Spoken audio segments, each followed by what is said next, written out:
বিতাড়িত শয়তানের কাছ থেকে আল্লাহ পাকের সাহায্য প্রার্থনা করে আমাদের প্রাণপ্রিয় সর্বশেষ এবং সর্বশ্রেষ্ঠ নবী হযরত মুহাম্মদ সাল্লাল্লাহু আলাইহি সাল্লামের কে দরুদ ও সালামের মাধ্যমে স্মরণ করে টু বিল্ড কোরআনি জীবন নামক ইউটিউব চ্যানেলে আমি জালালউদ্দিন মণ্ডল অত্যন্ত গুরুত্বপূর্ণ প্রয়োজনীয় একটা বিষয় আলোচনা করতে চাইছি। আজকের আলোচ্য বিষয় কুরবানির গুরুত্ব, দ্য ইম্পর্টেন্স অফ স্যাক্রিফাইস বা কুরবানি, ইম্পর্টেন্স অফ কুরবানি, কুরবানির গুরুত্বটা কি জেনে নেওয়ার চেষ্টা করব।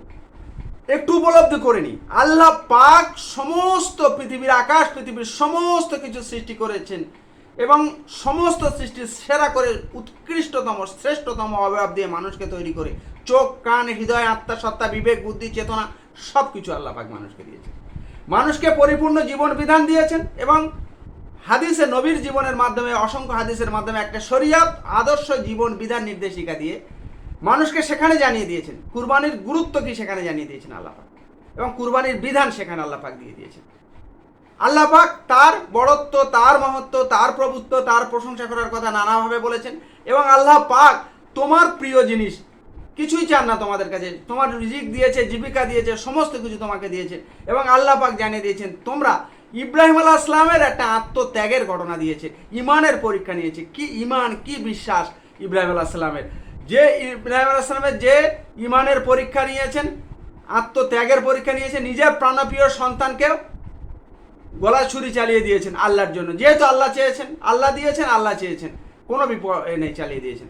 সেটা সারা পৃথিবীর মানুষের মধ্যে সেই শিক্ষা নিদর্শন দিয়ে আল্লাহ পাক কুরবানির গুরুত্ব সম্পর্কে জানিয়ে দিয়েছেন বিভিন্ন জায়গায়, যে এই কুরবানি আল্লাহ পাকের এই কুরবানিটা কি আল্লাহ পাক জানিয়ে দিয়েছেন, যে এই ঘটনার শিক্ষা হিসাবে পৃথিবীর সমস্ত মানুষ ইব্রাহিম আলাইহিস সালামের এই নিদর্শনকে, শিক্ষাকে তারা গ্রহণ করুক, আর কি গ্রহণ করে তারা প্রতি বছরে জিলহজ মাসের যারা 10 তারিখে এই কুরবানির বিধানটাকে ওয়াজিব করে দিয়েছেন প্রত্যেক মুসলমানের জন্য, যারা মালিকে নিসাব বা একটা অবস্থাপন্ন একটু সম্পন্ন যারা আছে, আর্থিক সুসম্পন্ন মুসলমানদের জন্য এটাকে ওয়াজিব করে দিয়েছেন আল্লাহ পাক।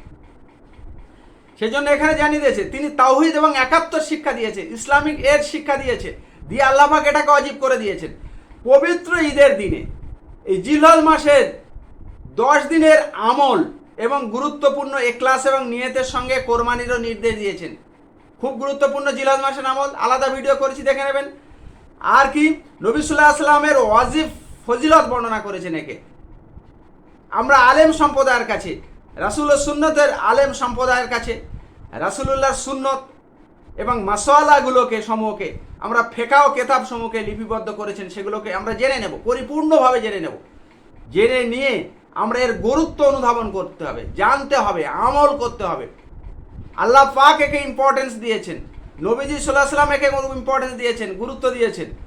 এই গুরুত্বকে অনুধাবন করার জন্য শরিয়াতি বিধানের মধ্যে আমরা আত্মনিয়োগ করতে হবে, তার কাছ থেকে আমাদের জেনে নিতে হবে।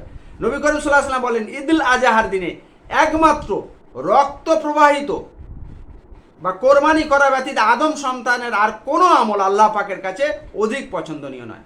তাহলে ঈদুল আজহার দিনে একমাত্র রক্ত প্রবাহিত করা বা কোরবানি করা, আত্মত্যাগ করা, আল্লাহ পাক যে ত্যাগের শিক্ষা দিয়েছেন সেই ত্যাগ করা, বলিদান করা, ত্যাগের করার জন্য এর থেকে আর ভালো আমল, অধিক পছন্দনীয় আমল আল্লাহ পাকের কাছে নেই। কে বলেছেন? আমাদের প্রাণপ্রিয় সর্বশেষ সর্বশ্রেষ্ঠ নবী হযরত মুহাম্মদ সাল্লাল্লাহু আলাইহি ওয়াসাল্লাম এটা জানিয়ে দিয়েছেন। সেই সঙ্গে সঙ্গে আরো বলেছেন যে আল্লাহ তাআলা নিকট নিশ্চয় কিয়ামতের দিন এই কোরবানির সমস্ত পশুগুলো যারা, তারা সবাই তার শিং নিয়ে, লোম নিয়ে, খুর সমেত উপস্থিত হবে, সাক্ষী হিসাবে তারা যাবে। তারা শিং, লোম, খুর নিয়ে আল্লাহ পাকের কাছে সেখানে তারা সাক্ষী রূপে উপস্থিত হবে। আর নিশ্চয় কোরবানির পশুর বলছে রক্ত মাটিতে প্রবাহিত হওয়ার পূর্বে আল্লাহর দরবারে কবুল হয়ে যায়, আল্লাহর দরবারে কবুল হয়ে যাবে। এটা জানিয়ে দিয়েছেন আল্লাহ পাক, নবী সাল্লাল্লাহু আলাইহি ওয়াসাল্লাম এটা জানিয়ে দিয়েছেন।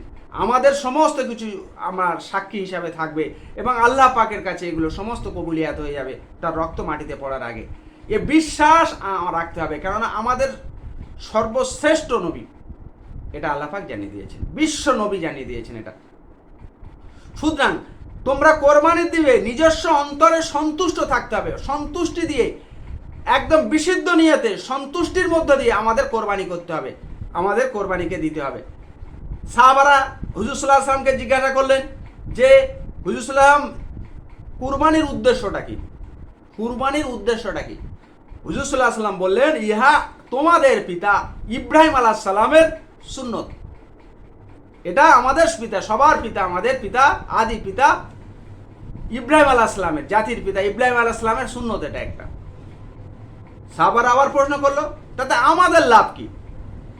হুজুর সাল্লাল্লাহু আলাইহি ওয়াসাল্লাম বললেন, প্রতিটা লোমের, কুরবানির জন্তুর প্রতিটা লোমের বিনিময়ে একটা নেকি পাওয়া যাবে।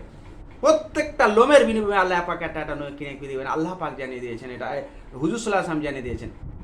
আল্লাহ পাক জানিয়েছেন, হুজুর সাল্লাল্লাহু আলাইহি ওয়াসাল্লামের মাধ্যমে আল্লাহ পাক জানিয়ে দিয়েছেন। হুজুর সাল্লাল্লাহু আলাইহি ওয়াসাল্লামের প্রত্যেকটা শরীয়তি বিধানও আল্লাহর নির্ধারিত। সেই জন্য সেটাকে শরীয়তের মধ্যে, কোরআন হাদিসে দিয়ে শরীয়তের মধ্যে নির্দিষ্ট করা হয়েছে। সেই জন্য এটা আল্লাহ পাক হুজুর সাল্লাল্লাহু আলাইহি ওয়াসাল্লামের মাধ্যমে জানিয়ে দিয়েছেন যে প্রত্যেকটা লোমের বিনিময়ে একটা করে নেকি দেওয়া হবে। এই বিশ্বাস আমাদের রাখতে হবে। রাসূল সাল্লাল্লাহু আলাইহি ওয়াসাল্লাম আরো বলেন, সামর্থ্য থাকা সত্ত্বেও যে ব্যক্তি কোরবানি করবে না সে যেন আমার ঈদগাহে না আসে। সামর্থ্য থাকা সত্ত্বেও যে কোরবানি করবে না, আল্লাহ পাকের যে অজীব বিধান, আল্লাহ পাক পবিত্র কোরআন পাকের মধ্যে যে কুরবানির বিধান দিয়েছেন, যে বিধান অবশ্য পালনীয় বিধান, যেটা যার সামর্থ্য আছে, যার পক্ষে ওয়াজিব হয়েছে, সে যদি সেটা না করে সে যেন ঈদগাহে না আসে। কি দরকার তার ঈদগাহে আসার? কোনো প্রয়োজন হয় না। আব্দুল্লাহ ইবনে ওমর রাদিয়াল্লাহু তাআলা আনহু বলেন, হযরত আলী রাদিয়াল্লাহু তাআলা আনহু বলেছেন, ঈদুল আজহার দিনের পরেও দুদিন কুরবানি চলে, দুদিন কুরবানি চলবে। আল্লাহ পাক বলেন, আল্লাহর দরবারে কুরবানির গোশত, রক্ত কিছুই পৌঁছা না। এটা আমি বলেছি, আবার শুনে নি আর একবার ভালো করে, যে সূরা হজের 37 নম্বর আয়াত আল্লাহ পাক জানিয়ে দিয়েছেন, আল্লাহর কাছে কুরবানির রক্ত, গোশত কিছু পৌঁছাবে না, মাংস, রক্ত কিছু পৌঁছাবে না। পৌঁছাবে তোমাদের তাকওয়া, তোমাদের ধর্মনিষ্ঠা, তোমাদের পরেশগারি, এইটা পৌঁছাবে। তোমাদের খোদা ভীরুতা, এইটা পৌঁছাবে। তাহলে আমরা আমাদের কোরবানিটাকে, কুরবানির গুরুত্ব কোথায় আসবে? কুরবানির গুরুত্ব আমাদের যেন আত্ম অহংকার না থাকে। আল্লাহ পাক কোরআনে যে নির্দিষ্ট বিধান করে দিয়েছে, নবী সাল্লাল্লাহু আলাইহি ওয়াসাল্লাম যে হাদিস দিয়ে কোরবানির যে গুরুত্ব দিয়েছেন, যে ইম্পর্টেন্স দিয়েছেন, সেইগুলো পাওয়ার আকাঙ্ক্ষা রেখে, আশা রেখে আমাদের কাছে কুরবানির গুরুত্বটাকে আমাদের দিতে হবে। তাই আমরা তাকওয়া অবলম্বন করে, ধর্মনিষ্ঠা দেখে, পরেশগারি অবলম্বন করে, তাকওয়া অবলম্বন করে এই কুরবানি কবুল হওয়ার আশা রেখে, এবং নবী সাল্লাল্লাহু আলাইহি ওয়াসাল্লাম এই কুরবানির মাধ্যমে যেসব দেয়ার, মানে পুরস্কার দেওয়ার যে বিধান দিয়েছেন, প্রতিটা লোমের বিনিময়ে একটাকে নেকি পাওয়া যাবে, এবং এই কুরবানির উদ্দেশ্য কি বলে দিয়েছেন, আল্লাহ পাকের কাছে এই কুরবানি কবুল হবে এই আশা রেখে, হতাশ নিরাশ না হয়ে আল্লাহ পাকের কাছে কবুলিয়াতের আশা রেখে আমরা যেন কুরবানি করতে পারি, এর গুরুত্ব যেন আমরা উপলব্ধি করতে পারি। আর সেই আশাটা আর পৃথিবীর সমস্ত মানুষের কাছে এই বার্তা পৌঁছে দেওয়ার আবেদন রেখে আমি শেষ করছি।